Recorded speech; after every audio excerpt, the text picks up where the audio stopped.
we have a software system called Buildium. It's fantastic. We vetted that with everybody on our team, not just myself and our marketing people, but also operations and then our accounting. Mhm. And we just track, number one, how quickly we're responding to inquiries, both from they would like a tour and also they like a work order completed.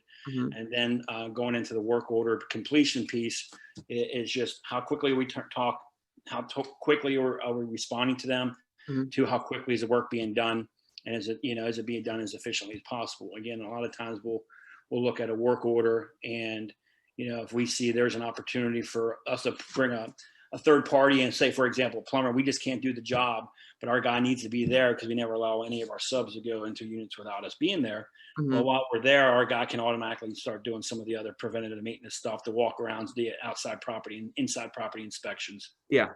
But we just look at it on a weekly basis and a monthly basis.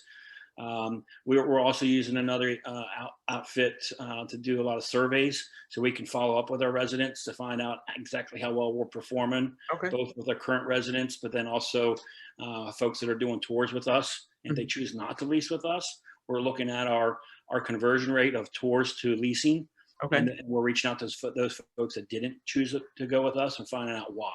We started doing as well, back in the old school before Buildium, everything was paper copy, a couple writable PDFs. I was doing a lot of those things, Excel checklists.